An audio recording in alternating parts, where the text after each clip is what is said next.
Hello everyone, this is Divyanshi. Welcome to Gyanodaya के गुरुजी। बच्चों, क्लास 10th हिंदी में हम लोग आज की इस क्लास में बच्चों महत्वपूर्ण पद्यांशों की व्याख्या करने वाले हैं। और मैं आपको बता दूं बच्चों कि ये ऐसे पद्यांश हैं जो कि हम लोग इस क्लास में करने वाले हैं। ये रिपीटेड है, यानी कई वर्ष में लगातार ये पूछे हुए पद्यांश हैं। तो ये सभी आपके लिए बहुत ही ज़्यादा इम्पोर्टेंट है बच्चों। तो एक बार हम लोग चलिए फटाफट देख लेते हैं कि भाई आज की इस क्लास में हम लोग कौन कौन से पद्यांशों को करने वाले हैं।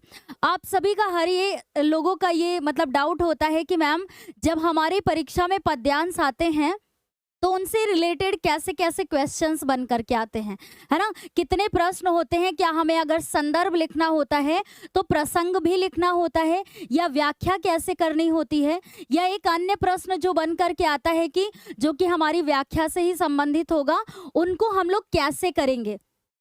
हर एक चीज का आंसर हम लोग आज की क्लास में देखने वाले हैं।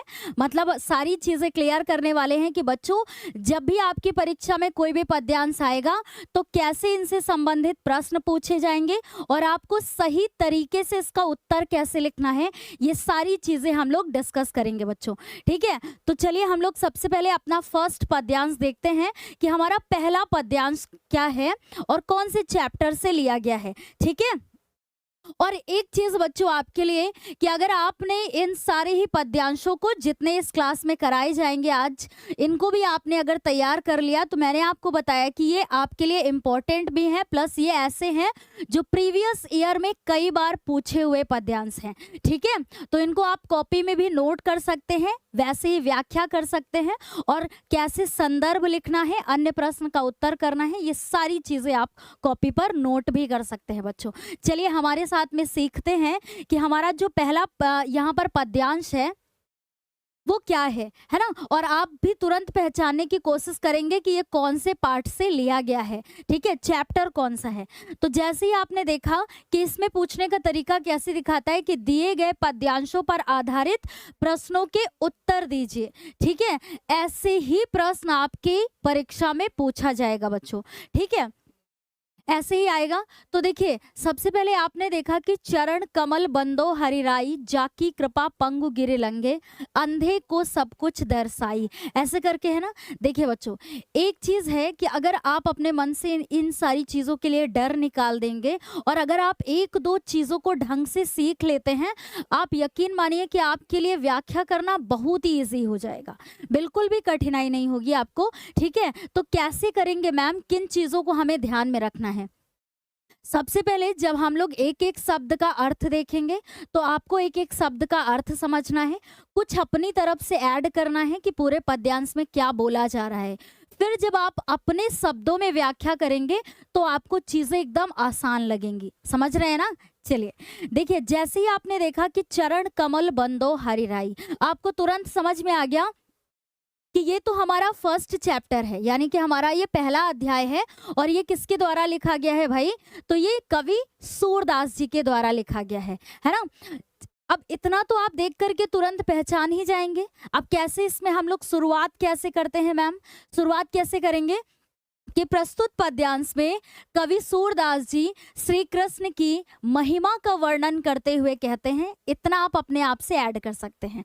ठीक है, क्या ऐड करेंगे, खुद से क्या ऐड करेंगे कि प्रस्तुत पद्यांश में कवि सूरदास जी श्री कृष्ण के चरणों की या श्री कृष्ण की महिमा का वर्णन करते हुए कहते हैं। क्या कहते हैं कि चरण कमल बंदो हरिराई। हरिराई बोले तो किसको कहते हैं, हरिराई किसके लिए आया है, श्री कृष्ण के लिए आया है बच्चों। ठीक है, किसके लिए आया है, श्री कृष्ण के लिए आया है हरिराई शब्द यहाँ पर। तो आप इनको कॉपी में नोट भी करिएगा और इन्हें परीक्षा के लिए जरूर तैयार कीजिएगा बच्चों। तो चरण कमल बंदो हरिराई, यानी कवि सूरदास जी कहते हैं कि मैं श्री कृष्ण के कमल रूपी चरणों की बंदो मतलब वंदना करता हूँ। हरिराई का अर्थ यहाँ क्या है, श्री कृष्ण। ठीक है, और चरण कमल का मतलब क्या हो गया, कमल रूपी चरण, और बंदो का अर्थ क्या होता है, वंदना करना। तो कवि सूरदास जी कहते हैं कि मैं श्री कृष्ण के कमल रूपी चरणों की वंदना करता हूँ, जाकी कृपा पंगु गिरी लंघे। जाकी मतलब जिसकी, कृपा मतलब कृपा से, पंगु मतलब लंगड़ा व्यक्ति, और गिरी का अर्थ होता है बच्चों पर्वत, लंघे का अर्थ होता है लांघ जाना, यानी कि उसको पार कर जाना। समझ रहे हैं? तो जिसकी कृपा से लंगड़ा व्यक्ति पर्वत को लांघ जाता है या पार कर जाता है। देखिए कितना आसान लगा ना आपको। इसलिए तो कहते हैं कि अपने मन से ये डर निकाल दीजिए कि अरे हम पेपर में कैसे करेंगे व्याख्या। बिल्कुल आराम से आप कर पाएंगे। लेकिन अगर एक दो चीजों का ध्यान में रखते हैं कि मैम जब इसका आप पूरा अर्थ बता रही हैं तो हमें ध्यान से सुनना है और हमें कुछ अपनी तरफ से भी इनमें ऐड करना होता है जब हम अपने शब्दों में व्याख्या करते हैं। समझ में आया ना? तो जाकी कृपा पंगु गिरिलंगे, यानी जिसकी कृपा से लंगड़ा व्यक्ति पर्वत को लांघ जाता है। अंधे को सब कुछ दर्शाई, और अंधे व्यक्ति को सब कुछ दिखाई देने लगता है। अंधे मतलब अंधे को सब कुछ मतलब सब कुछ है ना, और दर्शाई का अर्थ होता है दिखाई देने लगता है। तो अंधे व्यक्ति को सब कुछ दिखाई देने लगता है। बहिरो सुने, और बहरा व्यक्ति सुनने लगता है ना। बहरो सुने मतलब यहाँ पर क्या हो जाएगा कि बहरा व्यक्ति सुनने लगता है। गूंग पुनि बोले, और गूंगा व्यक्ति पुनि मतलब फिर से एक बार, पुनः बोले मतलब बोलने लगता है, और गूंगा व्यक्ति फिर से बोलने लगता है। रंक चले सिर छत्र धराई। रंक का अर्थ होता है बच्चों निर्धन व्यक्ति। ठीक है, रंक का अर्थ क्या होता है? निर्धन व्यक्ति। चले मतलब चलने लगता है, सिर मतलब सिर पर यानी अपने सर पर, छत्र का अर्थ होता है मुकुट, है ना, और धराई मतलब धारण करके। निर्धन व्यक्ति अपने सिर पर मुकुट धारण करके चलने लगता है। आया समझ में? अगली लाइन में क्या कह रहा है? अगली लाइन में क्या कह रहा है मैम? देखिए, सूरदास स्वामी करुणा में, और सूरदास जी कहते हैं, सूरदास जी कहते हैं कि मैं स्वामी करुणा में, किसके लिए आया है? श्री कृष्ण के लिए। तो सूरदास जी कहते हैं, सूरदास स्वामी करुणा में बार बार बंदो तिहि पाई। तिहि का अर्थ होता है बच्चों उस। तिहि का अर्थ क्या होता है? उस। और पाई का अर्थ क्या होता है बच्चों? चरण। ठीक है, यहाँ क्या होगा? चरण या पैर, कुछ भी आप बोले जो आपको व्याख्या करने में उचित लगे। ठीक है, तो आपने क्या देखा कि सूरदास जी कहते हैं कि तिहि मतलब उस, करुणा में, स्वामी करुणा में मतलब श्री कृष्ण के, पाई मतलब चरणों की, बार बार मतलब बार बार, ठीक है, लगातार, बंदो मतलब वंदना करता हूँ। तो सूरदास जी कहते हैं कि मैं उस स्वामी करुणामय के चरणों की बार बार वंदना करता हूँ। समझ में आया ना बच्चों? समझ में आया ना? देखिए एक बार हम लोग रिवीजन कर लें। देखिए क्या है कि चरण कमल बंदो हरिराई, श्री यहाँ पर प्रस्तुत पद्यांश में सूरदास जी श्री कृष्ण की महिमा का वर्णन करते हुए कहते हैं कि मैं श्री कृष्ण के हरिराई का अर्थ, कभी कभी एक प्रश्न जो बन जाता है ना कि पद्यांश से संबंधित, तो आपसे पूछ सकता है कि हरिराई का अर्थ क्या होगा। तो आप क्या बोलेंगे कि हरिराई का अर्थ क्या होगा यहाँ पर? श्री कृष्ण। तो मैं श्री कृष्ण के कमल रूपी चरणों की वंदना करता हूँ, जिसकी कृपा से लंगड़ा व्यक्ति पर्वत को लांघ जाता है, अंधे को सब कुछ दर्शाई, अंधे व्यक्ति को सब कुछ दिखाई देने लगता है, बहरो सुने और बहरा व्यक्ति सुनने लगता है, गूंग पुनि बोले और गूंगा व्यक्ति फिर से बोलने लगता है, रंक चले सिर छत्र धराई और निर्धन व्यक्ति अपने सिर पर मुकुट धारण करके चलने लगता है। सूरदास स्वामी करुणा में बार बार बंदो तिहि पाई, और सूरदास जी कहते हैं कि मैं उस स्वामी करुणा में यानी श्री कृष्ण के चरणों की बार बार वंदना करता हूँ। देखिए कितना इजी लगा आपको जब आपने एक बार ध्यान से सुना। और इसमें बच्चों कोई ऐसा कठिन शब्द है ही नहीं कि जिसमें आपको कठिनाई लगे, है ना। तो आप अपने शब्दों में व्याख्या कर सकते हैं। और ये व्याख्या करना ऐसा नहीं होता है कि आप इन चीजों को रटें, रटने का प्रयास बिल्कुल ना करें, समझने की कोशिश करें और फिर खुद से हाथ चलाइए, प्रैक्टिस कीजिए, अपने शब्दों में व्याख्या को लिखिए। समझ में आ गया ना? चलिए अब आपको लगेगा कि मैम जब भी हमारी परीक्षा में कोई भी पद्यांश आएगा तो इनसे संबंधित प्रश्न कैसे बन करके आएंगे। तो सबसे पहला प्रश्न आपके सामने आएगा कि आपको इसका संदर्भ लिखना होगा। ठीक है, आपको इसका संदर्भ लिखना होगा। फिर उसके बाद आपको इसकी व्याख्या करनी होगी बच्चों, व्याख्या करनी होगी।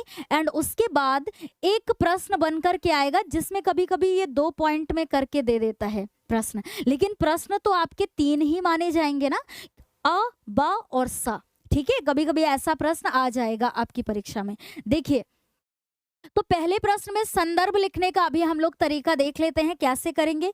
व्याख्या भी देखेंगे कि कैसे लिखना है, वैसे तो हम लोगों ने दो दो बार अर्थ को समझ रखा है। फिर किसकी कृपा से लंगड़ा व्यक्ति पर्वत को लांघ जाता है, अभी तो आपने देखा। मैंने बताया कि अगर कोई प्रश्न बच्चों पद्यांश से भी संबंधित आ जाएगा ना, तो वो इतना आसान होगा कि आप उसको अगर एक बार अर्थ समझ ले रहे हैं तो आप उत्तर तुरंत कर ले जाएंगे उसका। कैसे कि किसकी कृपा से लंगड़ा व्यक्ति पर्वत को लांघ जाता है, तो श्री कृष्ण की कृपा से। बढ़िया, आराम से आपने लिख दिया उत्तर को। प्रस्तुत पंक्तियों में कौन सा अलंकार है।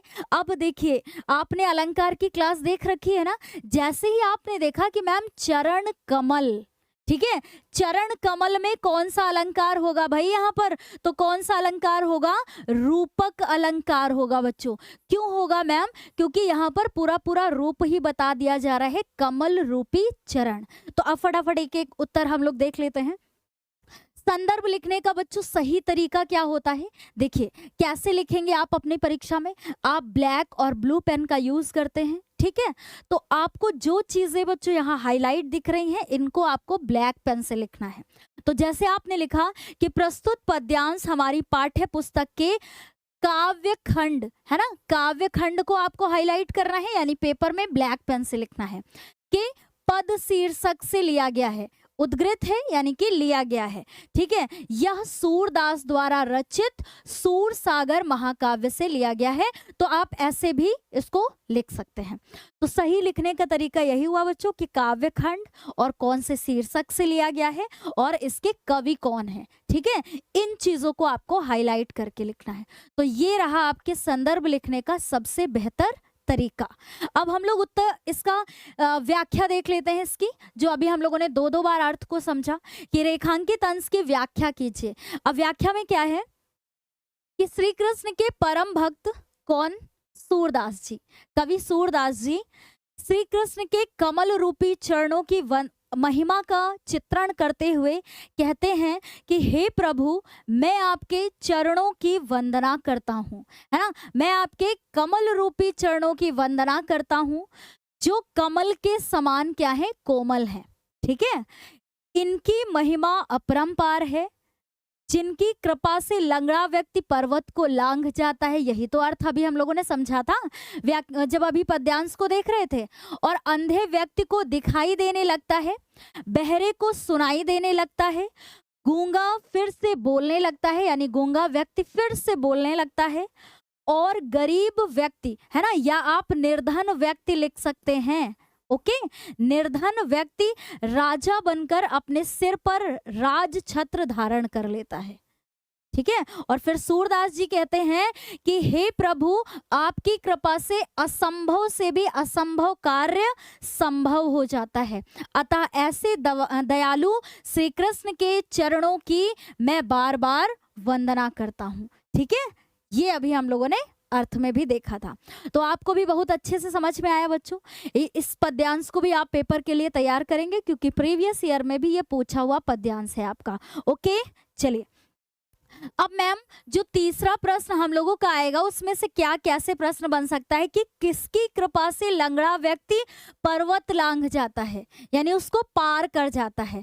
तो भाई क्या है कि किसकी कृपा से, तो अभी तो आपने पद्यांश में भी समझा कि प्रभु श्री कृष्ण की कृपा से लंगड़ा व्यक्ति पर्वत को लांघ जाता है ना, आ गया समझ में।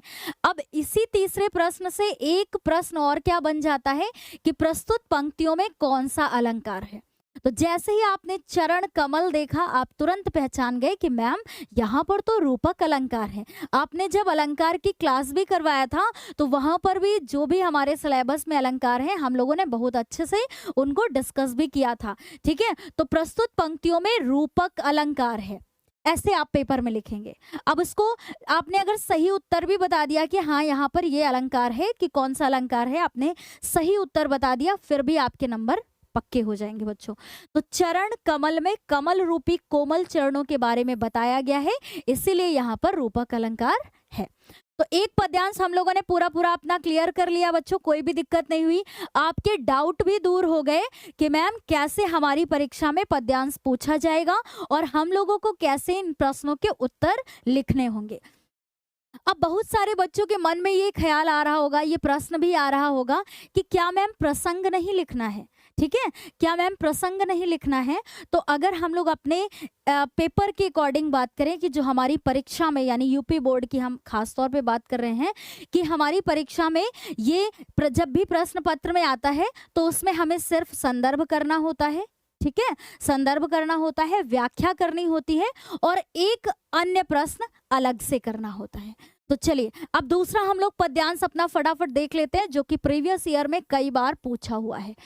अब क्या है कि उधो मोहि ब्रज बिसरत नाही, वृंदावन गोकुल वन उपवन सघन कुंज की छाही। इस तरीके से चलिए फटाफट हम लोग अपना अर्थ देख लेते हैं क्योंकि हमारे बच्चों को सीखना है, एक एक शब्द का अर्थ भी समझना है, ठीक है। इनको कॉपी पे नोट करिएगा, इतनी प्रैक्टिस कर लीजिएगा बच्चों कि जब आपके सामने ये पद्यांश आए ना तो आप पेन को उठाएं और अपनी व्याख्या लिखना शुरू कर दें, ठीक है। देखिए उधो मोहि ब्रज बिसरत नाही, यहाँ पर किसकी बात हो रही है? क्योंकि कभी जब भी आप व्याख्या शुरुआत करेंगे तो कुछ आपको अपने आप से ऐड करना होगा। क्या? जैसे ही आपने इस पद्यांश की पहली लाइन को देखा आपको समझ में आ गया कि ये कवि सूरदास जी के ही द्वारा लिखा गया है, ठीक है। लेकिन यहाँ पर कौन सी स्थिति की बात हो रही है कि जब श्री कृष्ण जी, है ना, जब श्री कृष्ण गोकुल को छोड़ के मथुरा चले गए हैं। तो पूरे पद्यांश में यही है बच्चों कि जब श्री कृष्ण गोकुल को छोड़ के मथुरा चले गए हैं और जब वो मथुरा चले गए हैं तो उद्धव को ये बात पता चलती है कि श्री कृष्ण गोकुल को छोड़ के मथुरा चले गए हैं, ठीक है। तो वो क्या करते हैं कि मथुरा से गोकुल वापस आते हैं और यहाँ आने पर जब वो देखते हैं कि कैसे गोकुल के निवासी पल पल श्री कृष्ण को याद करते हैं, ठीक है, तो वो जाकर के मथुरा यानी मथुरा जाते हैं, श्री कृष्ण को ये हाल बताते हैं कि कैसे गोकुल के निवासी आपको पल पल याद करते हैं। तो श्री कृष्ण कहते हैं कि उधो मोहि ब्रज बिसरत नाही। तो ये कौन बोलता है भाई? श्री कृष्ण कहते हैं कि उधो मोहि ब्रज बिसरत नहीं, कि हे उधो मुझे भी ब्रज भूलता नहीं है, ठीक है। उधो यानी हे उधो, मोहि मतलब मुझे, ब्रज यानी गोकुल, ठीक है, ब्रज भूमि यानी गोकुल, बिसरत नहीं यानी भूलता नहीं है। तो श्री कृष्ण कहते हैं कि हे उद्धव मुझे भी ब्रज भूलता नहीं है, मुझे भी ब्रज के निवासी यानी गोकुल के निवासी पल पल याद आते हैं। वृंदावन गोकुल वन उपवन, और वृंदावन गोकुल के वन उपवन सघन कुंज की छाही, और सघन यानी कि घने वृक्षों की छाया भी यानी सघन कुंज की छाया भी हमें पल पल याद आती है। तो जब उद्धव गोकुल के निवासियों का हाल श्री कृष्ण को बताते हैं और श्री कृष्ण से कहते हैं कि गोकुल के निवासी कैसे आपको पल पल याद करते हैं, तो श्री कृष्ण कहते हैं कि हे उद्धव मुझे भी ब्रज भूलता नहीं है, वृंदावन गोकुल के वन उपवन और सघन कुंज की छाही भी यानी वहाँ की जो छाया है, घने वृक्षों की छाया भी मुझे पल पल याद आती है, ठीक है। प्रातः समय माता जसमत, और प्रातः काल के समय माता यशोदा, प्रातः काल के समय माता यशोदा अरु नंद और नंद बाबा देख सुख पावत, कि प्रातः काल के समय कैसे माता यशोदा और नंद बाबा मुझे देखकर अपनी आंखों को सुख प्राप्त करते थे, मतलब उन्हें मुझे देख करके अच्छा लगता था। समझ रहे हैं ना? तो यहाँ पर इस लाइन का मतलब समझ में आया कि प्रातः समय यानी प्रातः काल के समय माता यशोदा और नंद बाबा मुझे देखकर अपनी आंखों को सुख प्राप्त करते थे। माखन रोटी दही सजावे, है ना, और मक्खन रोटी दही के साथ में सजाकर अति हित साथ खवावत, यानी अति मतलब अत्यधिक, हित मतलब प्रेम, साथ मतलब साथ में, खवावत मतलब खिलाते थे, और अत्यधिक प्रेम के साथ में मुझे मक्खन रोटी दही सजा करके खिलाते थे, ठीक है। गोपी ग्वाल बाल संग, और गोपी और ग्वाल बालों के संग खेलत यानी खेलते खेलते सब दिन हंसत सिरात, सिरात का अर्थ होता है बच्चों बीत जाना, ठीक है, कि गोपी ग्वाल बाल के संग खेलते खेलते पूरा दिन हंसते हुए बीत जाता था, पता ही नहीं चलता था, ऐसे करके, है ना। तो गोपी ग्वाल बाल संग खेलत सब दिन हंसत सिरात, मतलब पूरा दिन जो है हंसते हुए बीत जाता था। सूरदास धनी धनी ब्रजवासी, और सूरदास जी कहते हैं कि धनी धनी व्रजवासी और ब्रज के वासी यानी गोकुल के निवासी धन्य हैं जिनसो हित जदुतात। जदुतात का अर्थ होता है बच्चों श्री कृष्ण। एक प्रश्न आपके पेपर में ये बन के आ सकता है कि यहाँ पर पूछ लेगा कि जदुतात का अर्थ क्या होगा, तो आपको पता होना चाहिए कि जदुतात का अर्थ क्या होता है, श्री कृष्ण। तो सूरदास जी कहते हैं कि ब्रज के निवासी धन्य हैं जिनसो हित जदुतात, कि जिनसो मतलब जिनके, हित मतलब हित की यानी कल्याण की, जदुतात यानी श्री कृष्ण चिंता करते हैं। तो वो कहते हैं गोकुल के निवासी धन्य हैं जिनके हित की चिंता स्वयं श्री कृष्ण करते हैं। समझ में आया है ना? तो आपको ये पूरा ही अर्थ समझ में आया। अब हम लोग व्याख्या देखेंगे तो और भी अच्छे से आपको चीजें क्लियर होंगी। प्रश्न कैसे बनेगा? तो प्रश्न 3 ही है बच्चों, आ, बा और सा में ऐसे करके 2 कभी कभी ये हमारी परीक्षा में पूछ लेगा। ठीक है, तो उपयुक्त पद्यांश का संदर्भ कैसे लिखना है ये देख लेते हैं, फिर व्याख्या कैसे करनी है ये देखेंगे। फिर अगला है कि श्री कृष्ण किसके ध्यान में खो गए हैं, है ना? तो किसके ध्यान में खो गए हैं इसको उत्तर में देखेंगे, और प्रस्तुत पद में कौन सा रस है ये बताना है हमको। तो चलिए देख लेते हैं कि संदर्भ हम लोग कैसे करेंगे। प्रस्तुत पद्यांश हमारी पाठ्य पुस्तक के काव्य खंड के पद शीर्षक से उद्गृत है ना? पद शीर्षक से लिया गया है। यह सूरदास द्वारा रचित सूर सागर महाकाव्य से लिया गया है। तो ऐसे आप संदर्भ करेंगे बच्चों। फिर उसके बाद अगर आपको व्याख्या करनी है तो आप व्याख्या कैसे लिखेंगे, वही जो अभी हम लोगों ने अर्थ में समझा। श्री कृष्ण उद्धव से कह रहे हैं कि हे उद्धव, मैं व्रज को भूल नहीं पाता, मैं सबको भूलने का प्रयास करता हूँ किंतु मेरे लिए संभव नहीं हो पाता। कि कहते हैं ना, उद्धव मोहि ब्रज बिसरत नाही, कि हे उद्धव मुझे भी ब्रज भूलता नहीं है। पल पल वहाँ के निवासी मतलब कैसे लोग हमारे साथ रहते थे कि मतलब मुझे हर एक चीज याद आती है, पल पल याद आती है। ठीक है, मैं सबको भूलने का प्रयास करता हूँ किंतु मेरे लिए संभव नहीं हो पाता। वृंदावन और गोकुल के वन उपवन सभी मुझे याद आते हैं, वहां के कुंजों की घनी छांव भी मुझे भुलाए नहीं भूलती। प्रातः काल माता यशोदा और नंद बाबा मुझे देखकर हर्षित होते तथा अत्यंत सुख का अनुभव करते थे। और फिर आगे लाइन में क्या था बच्चों, जब हम लोगों ने अर्थ देखा था कि वह भी मुझे रह रह कर स्मरण हो आता है, मतलब मुझे याद आ जाता है। माता यशोदा मुझे मक्खन रोटी और दही बड़े प्रेम से खिलाती थी, है ना? तो इस तरीके से आप क्या करेंगे, अर्थ लिखेंगे कि गोपियां और ग्वाल बालों के साथ मैं खेला करता था, सारा दिन हंसते खेलते हुए व्यतीत होता था। ये सब बातें बहुत याद आती हैं। सूरदास जी कहते हैं कि वे ब्रज के वासी धन्य हैं क्योंकि श्री कृष्ण स्वयं उनके हित की चिंता करते हैं। उन्हें श्री कृष्ण के अतिरिक्त ऐसा हितैषी और कौन मिल सकता है। अब आपको लग रहा होगा कि मैम ये व्याख्या कहीं बड़ी तो नहीं है, लेकिन बच्चों जब हम लोगों ने अपने पद्यांश को देखा है ना, अपने पद्यांश को देखा तो हम लोगों ने देखा कि यहाँ पर हम लोग कोई भी रेखांकित अंश नहीं देखे हैं। और जब आपकी परीक्षा में आएगा ना तो उसमें कुछ रेखांकित अंश होगा। मान लीजिए शुरुआत की 3 लाइनें आपको रेखांकित मिल गई तो आपको सिर्फ इतनी ही व्याख्या करनी होगी पेपर में। ठीक है, आपको सारा थोड़ी ना करना होगा, लेकिन हम लोगों ने पूरे पद्यांश की व्याख्या देखी, इसीलिए हम लोगों ने थोड़ा सा ये बड़ा देख लिया। आपको जब परीक्षा में 2-4 लाइनें आएंगी तो 2-4 लाइनों का अर्थ आपको यहाँ पर लिखना है, मतलब व्याख्या में लिख देना है, बस। समझ रहे हैं ना? चलिए अब यहाँ पर है अगला प्रश्न कि श्री कृष्ण किसके ध्यान में खो गए हैं। तो श्री कृष्ण किसके ध्यान में खो गए हैं भाई? श्री कृष्ण व्रजवासियों के ध्यान में खो गए हैं। कि कैसे कहते हैं कि मुझे ये जो है सभी गोकुल के निवासी पल पल याद आते हैं। ठीक है, और इसमें कौन सा रस है? तो श्रृंगार रस है बच्चों।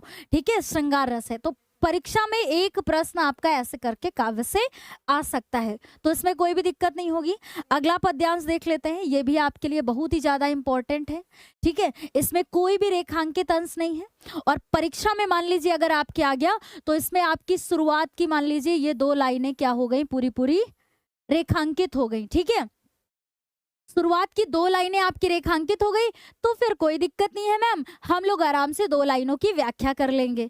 लेकिन अभी यहाँ पर कोई भी रेखांकित अंश नहीं दिख रहा है, इसलिए जब हम लोग आपके साथ में पढ़ेंगे तो हम लोग क्या करेंगे, पूरे ही पद्यांश की व्याख्या को कर लेंगे।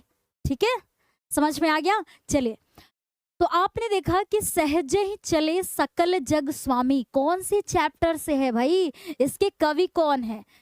जैसे ही आपने लाइंस को पढ़ा कि सहजे ही चले सकल जग स्वामी, मंत मंजु बर कुंजर गामी, तो आपको पता होना चाहिए कि यह धनुष भंग शीर्षक से लिया गया है बच्चों।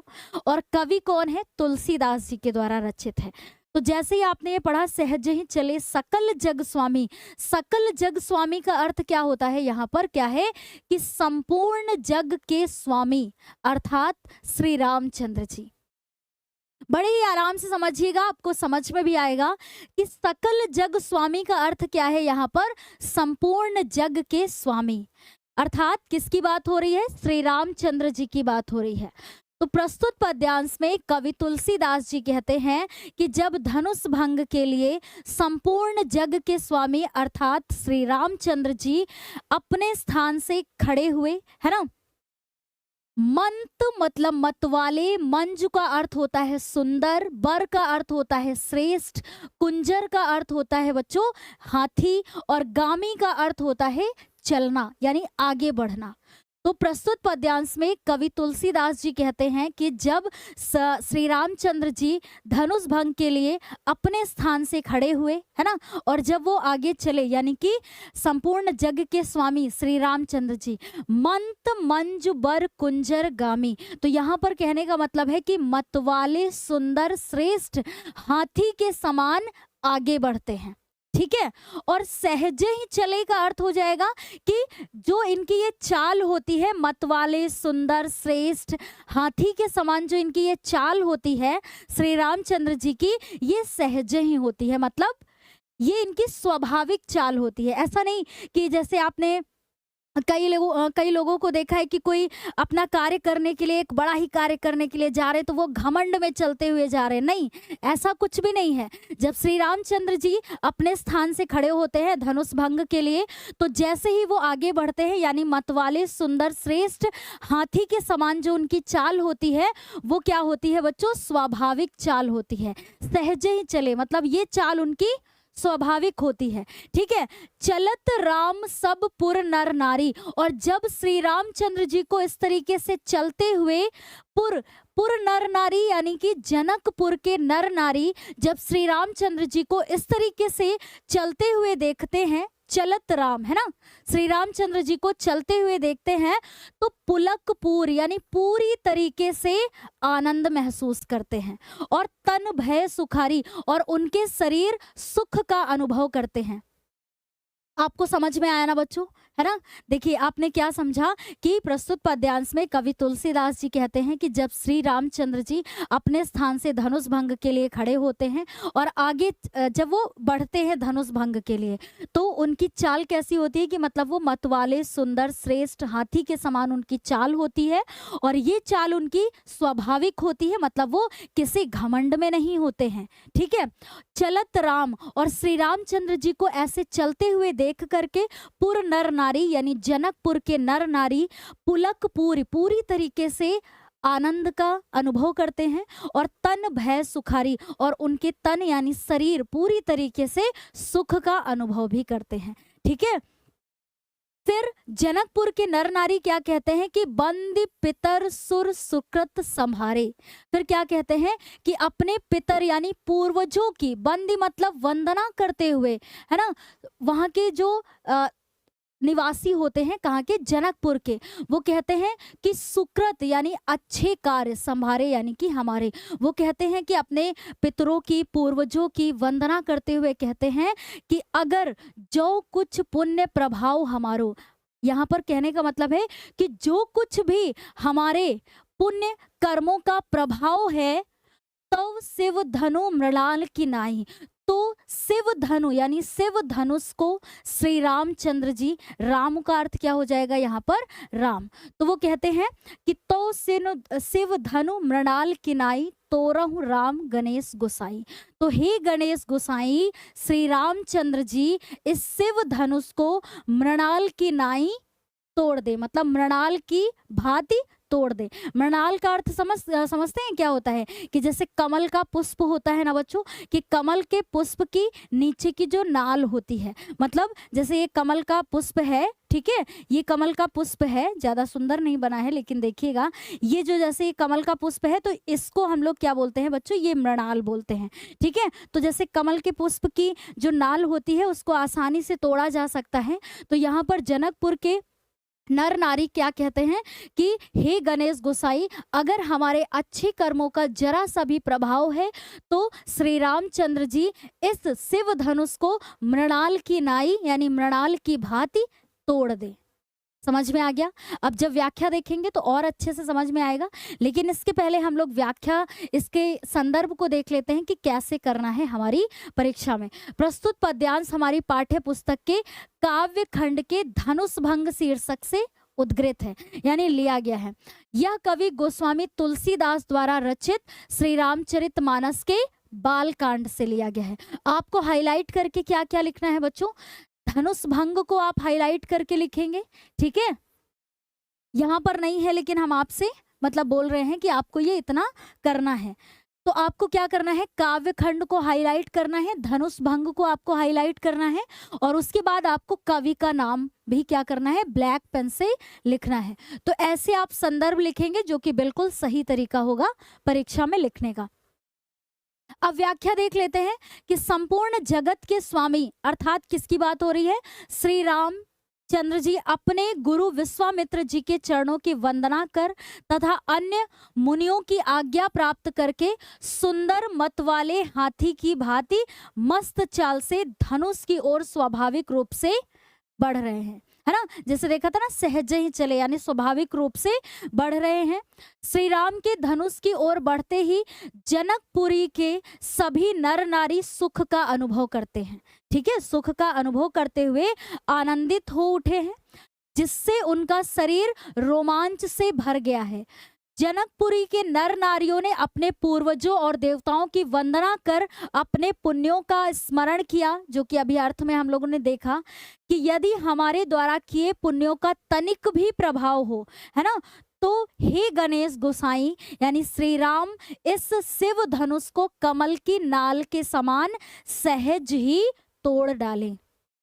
कमल की नाल आप समझ गए ना किसको कहते हैं भाई, तो उसी के समान इस शिव धनुष को सहज ही तोड़ डालें। तो ऐसे करके हम लोग अपने शब्दों में क्या करेंगे भाई, व्याख्या करेंगे।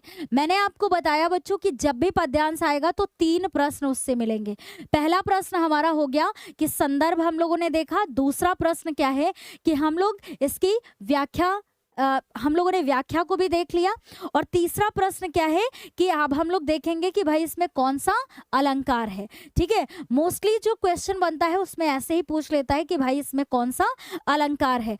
तो यहाँ पर मंज बर कुंजर गामी, यहाँ उपमेय में उपमान की समानता प्रकट की गई है, इसलिए यहाँ पर उपमा अलंकार है। यानी ऐसे आया था ना कि मतवाले सुंदर श्रेष्ठ हाथी के समान, समानता बताई गई है।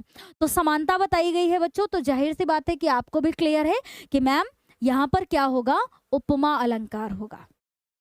तो इस तरीके से भाई हम लोगों ने 3 पद्यांशों को कवर किया, ठीक है। आराम से अपनी कॉपी में भी आपने स्टार बना करके इनको नोट किया कि ये हमारे लिए कितने इंपॉर्टेंट हैं। अगला हम लोग चलिए अब पद्यांश देख लेते हैं बच्चों, और जैसे जैसे बच्चों ये रेगुलर क्लासेस हो रही हैं आपको इनको फॉलो करना है, मतलब एक एक किसी भी क्लास को स्किप नहीं करना है आपको। अगर आप चीज़ें बीच में स्किप करते हैं तो ये आपकी जो रेगुलरिटी बनी होती है चीज़ों को लेकर के, फिर उसमें आपने अगर एक दिन भी स्किप कर दिया तो अगले दिन फिर आपका मन नहीं लगता है पढ़ने में। ये है सच्चाई है बच्चों, ठीक है, कि अगर आप 4 दिन से लगातार पढ़ रहे हैं फिर एक दिन आपने स्किप कर दिया, आपको लगा कि ठीक है मैं किसी कारण या किसी भी वजह से कोई खास समस्या है तो वो बात अलग की है। लेकिन अगर आप बेवजह आप चीज़ों में स्किप कर रहे हैं कि आज मैंने नहीं पढ़ा, चलो अच्छा ठीक है आज का कल में हो जाएगा, कंप्लीट हो जाएगा, इस तरीके से अगर आप थोड़ी भी लापरवाही करते हैं तो जो आपका ये लगातार फ्लो बना होता है चीज़ों को लेकर के वो टूट जाता है और फिर आपका थोड़ा थोड़ा करके ये चीज़ें कम होने लगती हैं, फिर आपका मन नहीं लगता है पढ़ने में। यही कारण होता है फिर बच्चों की समस्या बन जाती है कि मैम पढ़ने तो बैठता हूँ या सर पढ़ने तो बैठता हूँ, फिर पढ़ने में मन नहीं लगता है ना। थोड़ी देर पढ़ता हूँ फिर लगता है कि अब बस बहुत हो गया, अब फिर मन नहीं कर रहा है तो बाद में पढ़ लूँगा। तो ऐसा ना करिएगा बच्चों। अगर आपने चीज़ों की शुरुआत की है, जैसे आपने अभी 3 पद्यांश देखे हैं, तो अब आपको पता है कि हम लोग जितने भी इस क्लास में पद्यांश करने वाले हैं, इनको हमें कंप्लीट करना है, ठीक है?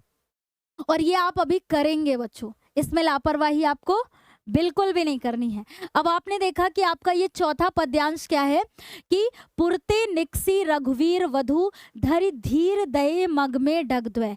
अब जैसे ही आपने इसको देखा तो प्रस्तुत पद्यांश में आपको तुरंत ध्यान में आया कि हाँ ये किसके द्वारा लिखा गया है, कवि तुलसीदास जी के द्वारा रचित है। और कौन से शीर्षक से लिया गया है कि जब श्री रामचंद्र जी लक्ष्मण और सीता जी वन के लिए महल से बाहर निकलते हैं। तो ये कौन सा हो गया हमारा शीर्षक, वन पथ पर, ये भी तो है, ठीक है, तुलसीदास जी के द्वारा रचित है। तो पुरते निकसी रघुवीर वधु, प्रस्तुत पद्यांश में कवि तुलसीदास जी कहते हैं कि जब श्री रामचंद्र जी और लक्ष्मण जी है ना, और उनके साथ में श्री रामचंद्र जी की पत्नी यानी सीता जी, तीनों ही महल से वन के लिए बाहर निकलते हैं, तो वहीं से ये लाइंस ली गई हैं बच्चों कि पुरते निकसी रघुवीर वधु। पुरते का अर्थ क्या होगा, महल से। पुर का अर्थ आप क्या लिखेंगे यहाँ पर, महल, यानी अयोध्या भी आप कह सकते हैं, ठीक है। यहाँ पर कुछ भी आप बोलेंगे, जो भी आपको सही लगे। तो यहाँ पर क्या है कि अयोध्यापुरी से या फिर महल से, ठीक है। पुरते मतलब यहाँ पर हो जाएगा कि महल से, निकसी मतलब निकली, रघुवीर वधु, रघुवीर वधु का अर्थ क्या है, सीता जी। रघुवीर वधु यानी श्री रामचंद्र जी की पत्नी अर्थात सीता जी। तो प्रस्तुत पद्यांश में कवि तुलसीदास जी कहते हैं कि रघुवीर वधु यानी श्री रामचंद्र जी की पत्नी सीता जी जैसे ही अयोध्यापुरी से बाहर निकली, धरि धीर मतलब धैर्य धारण करके, ठीक है। धरि मतलब धारण करके, धीर मतलब धैर्य, तो अपने हृदय में धैर्य धारण करके, दये मग, दये का अर्थ होता है बच्चों बढ़ाए, मग में मतलब रास्ते में, डग मतलब कदम, और द्वय का अर्थ होता है बच्चों दो। तो जैसे ही श्री रामचंद्र जी की पत्नी सीता जी ने अयोध्यापुरी से, है ना, अपने द्वय मतलब 2 कदम रास्ते की ओर बढ़ाए, यानी अपने हृदय में धैर्य धारण करके रास्ते की ओर अपने 2 कदम बढ़ाए, झलकी भरी भाल जली, झलकी भरी भाल कनी जल की, है ना। तो भरी भाल मतलब उनके पूरे मस्तक पर, मतलब मत्थे पर, जल की यानी पसीने की, कनी मतलब बूंदे, झलकी मतलब दिखाई देने लगी। तो थकावट के कारण सीता जी के मत्थे पर जल की बूंदे दिखाई देने लगी, यानी कि पसीने की बूंदे दिखाई देने लगी। पुट सूख गए मधुराधर वे, और उनके मधुर कोमल सुंदर, पुट मतलब होठ, सूख गए, ठीक है, सूख गए। फिर बूझती है, और फिर वो श्री रामचंद्र जी से पूछती हैं कि चलनो अब कैतिक, कि अभी मुझे कितना और चलना है, मतलब अभी हमें और कितना चलना है। पर्ण कुटी करिहो कित है ना, और हम अपनी पर्ण कुटी यानी जो हमारी जो हम लोग अपनी कुटी बनाने वाले हैं, पत्तों की जो झोपड़ी बनाने वाले हैं, वो हम लोग कित मतलब कहाँ बनाएंगे। कित का अर्थ क्या हो जाएगा भाई, कहाँ। तो आपको समझ में आया कि यहाँ पर हम लोग कैसे अर्थ कर रहे हैं कि जैसे ही श्री रामचंद्र जी की पत्नी सीता जी अयोध्यापुरी से बाहर निकलती हैं, अपने हृदय में धैर्य धारण करके रास्ते में जैसे ही उन्होंने 2 कदम बढ़ाए, उनके थकावट के कारण उनके मत्थे पर जल की बूंदें दिखाई देने लगी और उनके सुंदर कोमल होठ सूख गए, है ना। फिर बूझती हैं, मतलब फिर वो श्री रामचंद्र जी से पूछती हैं कि चलनो अब कैतिक, कि मुझे अभी, हम लोगों को अभी और कितना चलना है और हम लोग अपनी पत्तों की झोपड़ी कहाँ बनाएंगे। तिय की लख आतुरता पिय की, है ना। तिय यानी पत्नी की, तिय का अर्थ क्या होगा बच्चों, पत्नी, ठीक है। पत्नी की, लख मतलब देखकर, आतुरता का अर्थ होता है बच्चों व्याकुलता, ठीक है, व्याकुलता। तो यानी पत्नी की व्याकुलता को देखकर, पिय की यानी कि श्री रामचंद्र जी की अतिचारु, अतिचारु का अर्थ होता है अत्यधिक सुंदर, ठीक है। और आँखियां का अर्थ हो जाएगा कि आंखों में, जल की यानी आंसुओं की, च्वय का अर्थ होता है बच्चों प्रवाहित होने लगी, ठीक है। तो लास्ट लाइन का अर्थ क्या बन के आ रहा है कि तिय की यानी पत्नी की आतुरता को यानी व्याकुलता को, लक्ष्य मतलब देखकर श्री रामचंद्र जी की अत्यंत सुंदर नेत्रों से या आंखों से जल की धारा प्रवाहित होने लगी, मतलब उनकी आंखों से आंसू निकलने लगे।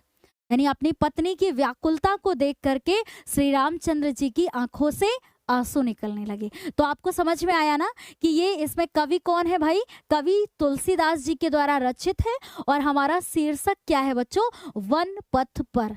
अगर ये 2 चीजें आपको क्लियर है तो संदर्भ आप बिल्कुल अच्छे से कर पाएंगे। कैसे लिखना है कि प्रस्तुत पद्यांश हमारी पाठ्य पुस्तक के हिंदी काव्य खंड में संकलित कवितावली ग्रंथ के वन पथ पर शीर्षक से लिया गया है। इसके रचयिता कौन है भाई, कवि गोस्वामी तुलसीदास जी हैं। समझ में आ गया। तो ये हो जाएगा हमारा सही तरीका लिखने का संदर्भ। ओके, व्याख्या कैसे करेंगे फटाफट देख लेते हैं। अभी तो अर्थ हम लोगों ने समझ ही लिया कि कवि तुलसीदास जी कहते हैं कि श्री राम लक्ष्मण तथा अपनी सुकोमल प्रिया के साथ महल से निकले तो उन्होंने बहुत धैर्य से मार्ग में 2 कदम रखे। सीता जी थोड़ी ही दूर चली थी कि उनके माथे पर पसीने की बूंदें आ गई तथा सुकोमल होठ बुरी तरीके से सूख गए, है ना। उनके जो सुंदर होठ थे वो भी क्या हो गए, सूख गए। तभी वे श्री रामचंद्र जी से पूछती हैं कि अभी हमें कितनी दूर और चलना है और हम अपनी पर्णकुटी यानी कि झोपड़ी कहाँ बनाएंगे। जो हमें अपनी झोपड़ी बनाना है वो हम लोग कहाँ बनाएंगे। पत्नी यानी सीता जी की इस दशा व व्याकुलता को देखकर श्री राम की आंखों से आंसुओं की धारा प्रवाहित होने लगी।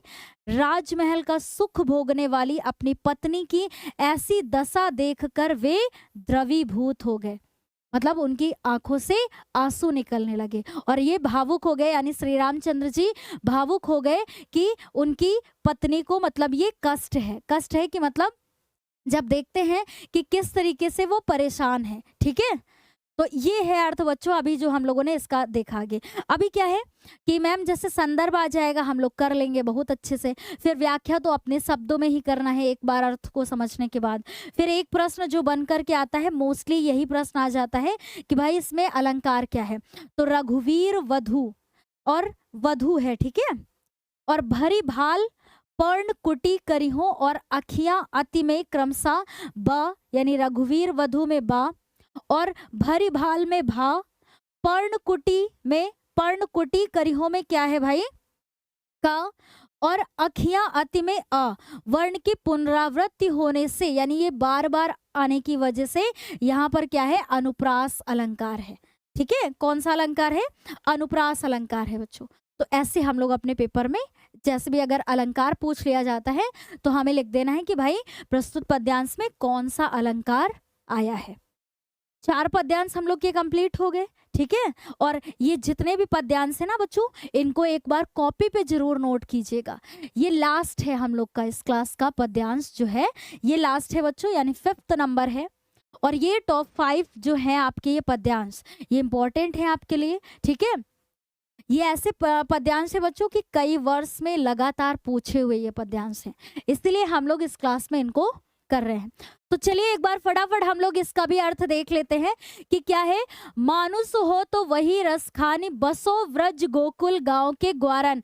अब ये बस आपके अंदर आ जाना चाहिए कि आपने ये पद्यांश को देखा और आप तुरंत समझ गए कि भाई कवि कौन है, कवि रसखान जी हैं, ठीक है। और ये हमारे कौन सी शीर्षक से लिया गया है, अब हमें ये बताना है। तो एक बार आप भी डिसाइड कीजिए कि भाई ये हमारे कौन से शीर्षक से लिया गया है। तो आपने रसखान जी का सवैये शीर्षक देख रखा है बच्चों, उसी से ये हमारा जो है पद्यांश लिया गया है।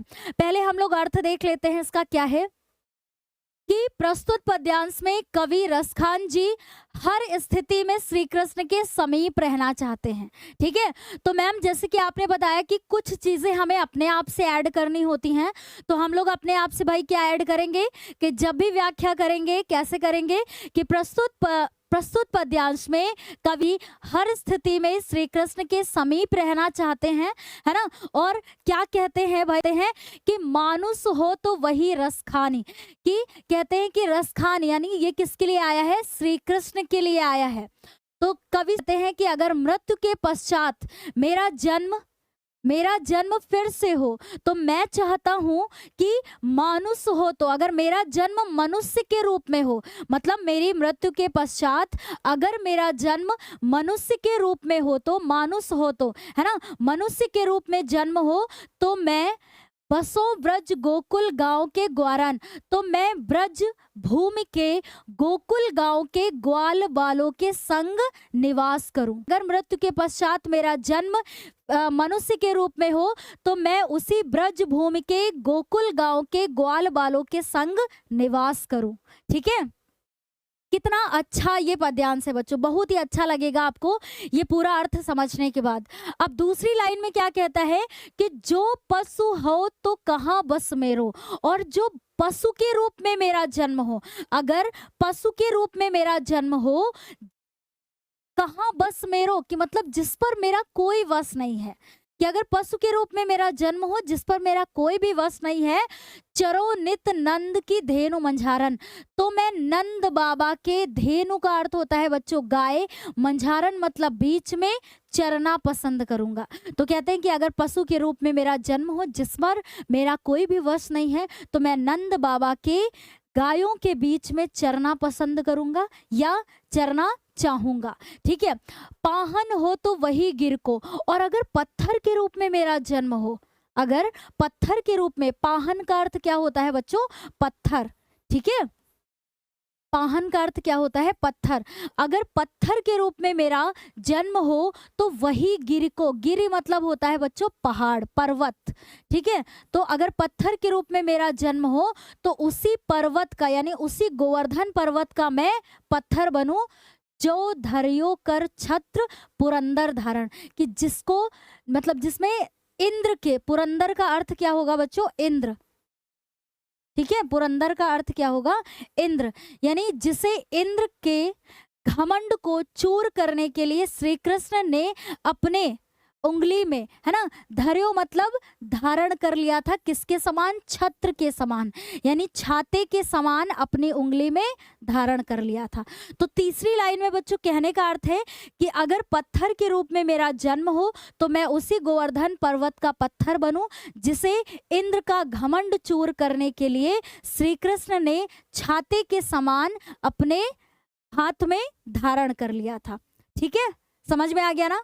और फिर अगली पंक्ति में कवि कहते हैं कि जो खग हो तो, और अगर पक्षी के रूप में मेरा जन्म हो तो, अगर पक्षी के रूप में मेरा जन्म हो तो बसेरो करूं मिल कालिंदी कूल कदम्ब की डारन, है ना। तो यहाँ पर कह रहे हैं कि अगर पक्षी के रूप में मेरा जन्म हो तो कालिंदी कूल यानी यमुना नदी के किनारे कदम्ब की डालियों में, कालिंदी कूल का अर्थ क्या होगा बच्चों, यमुना नदी के किनारे, ठीक है। कदम्ब की डारन मतलब कदम्ब की डालियों में उन्हीं पक्षियों के साथ में बसेरो करूं मतलब निवास करूं। तो चौथी लाइन में यही कहने का अर्थ है कि कहते हैं कि अगर पक्षी के रूप में मेरा जन्म हो तो उसी यमुना नदी के किनारे कदम्ब की डालियों में उन्हीं पक्षियों के साथ में निवास करूं। समझ में आ गया ना बच्चों? एक बार फिर से अर्थ देख लेते हैं कि प्रस्तुत पद्यांश में कि कहते हैं कि यदि मृत्यु के पश्चात मेरा अगला जन्म मनुष्य के रूप में हो तो मैं उसी ब्रज भूमि के गोकुल गांव के ग्वाल वालों के संग निवास करूं, और पशु के रूप में मेरा जन्म हो जिसमें मेरा कोई भी वश नहीं है तो मैं नंद बाबा की गायों के बीच में चरना पसंद करूंगा, और यदि पत्थर के रूप में मेरा जन्म हो तो मैं उसी गोवर्धन पर्वत का पत्थर बनूं जिसे इंद्र का घमंड चूर करने के लिए श्री कृष्ण ने छत्र के समान उसे धारण कर लिया था, और अगर पक्षी के रूप में मेरा जन्म हो तो उसी यमुना नदी के किनारे कदम्ब की डालियों में पक्षियों के साथ में मिल करके बसेरो करूं, यानी कि निवास करूं। समझ में आ गया ना बच्चों? संदर्भ तो बड़ा ही इजी तरीका, अब आपको तरीका लिखने का समझ में आ गया है। अगर आपको ये चीजें क्लियर है कि कौन से शीर्षक से लिया गया है और इसके कवि कौन है, तो आपको कोई भी दिक्कत नहीं होगी। ठीक है, तो काव्य खंड के सवैये शीर्षक से उद्गृत है। इसके रचयिता कौन है बच्चों? रसखान जी हैं। ठीक है, इसके रचयिता कौन है? रसखान जी हैं बच्चों। अब व्याख्या देख लेते हैं फटाफट। श्री कृष्ण की लीला भूमि व्रज के प्रति अपना लगाव प्रकट करते हुए कवि रसखान जी कहते हैं कि हे भगवान, मृत्यु के पश्चात यदि मेरा अगला जन्म मनुष्य के रूप में लूं, यानी कि यदि मैं अगला जन्म मनुष्य के रूप में लूं तो मेरी इच्छा है कि मैं ब्रज भूमि में ग्वालों के बीच में निवास करूं।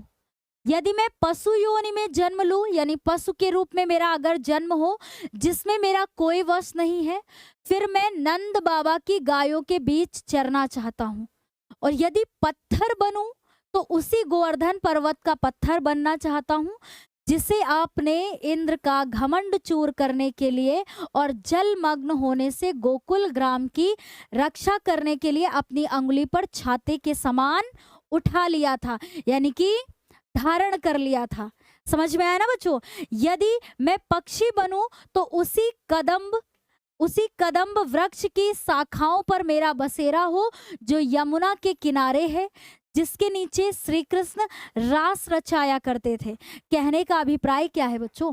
पता है? कहने का अभिप्राय है कि कवि रसखान हर रूप में अपने आराध्य श्री कृष्ण के ही समीप रहना चाहते हैं, मतलब उनसे दूर नहीं होना चाहते हैं, हर स्थिति में उनके समीप रहना चाहते हैं बच्चों। तो समझ में आया ना? अब अगले प्रश्न में पूछ रहा है कि प्रस्तुत पद्यांश में भाई कौन सा अलंकार है? तो कौन सा अलंकार है? बसों ब्रज, ठीक है, और गोकुल गांव, नित नंद और कालिंदी कूल। कदम्ब में क्रमशः ब, ग, न और क वर्ण की पुनरावृत्ति होने से यहाँ पर अनुप्रास अलंकार है। इस तरीके से आप अलंकार लिख लेंगे और अलंकार पहचानना बच्चों बहुत ही इजी होगा आपके लिए, बहुत ही इजी होगा। ठीक है, तो इस क्लास में बच्चों हम लोगों ने टॉप 5 पद्यांशों को किया, और अगर एक बार आप पूरे धैर्य के साथ में इन सारे पद्यांशों को बस सुन लेते हैं, ठीक है, अगर इनको सिर्फ और सिर्फ आप अच्छे से सुन लेते हैं एक बार, है ना, चीज़ों को आप कुछ भी खास चीज़ों को जैसे जो मेन शब्द आए हैं यहाँ पर उनके अर्थ को नोट कर लेते हैं तो आप बहुत ही आराम से इनकी व्याख्या को कर पाएंगे बच्चों। ठीक है, तो इस तरीके से हम लोगों ने इतने सारे पद्यांशों को कर लिया, कोई भी दिक्कत नहीं हुई, आराम से बच्चों समझेंगे। और ये सारी चीजें समझने के बाद हमें अपने ओन वर्ड्स में व्याख्या को करना है। आप ये नहीं बनाएंगे कि हमें चीजों को रटना है, रटना बिल्कुल नहीं है, बस समझना है, अपने शब्दों में व्याख्या करनी है। जितना रेखांकित अंश हमारी परीक्षा में पूछा जाए हमें सिर्फ और सिर्फ उतनी ही व्याख्या करनी है बच्चों। ठीक है, तो आज की क्लास में फिर इतना ही, मिलते हैं नेक्स्ट क्लास में बच्चों। तब तक के लिए आप सभी बस ऐसे ही मेहनत से पढ़ाई करते रहें। Bye bye, take care and thank you.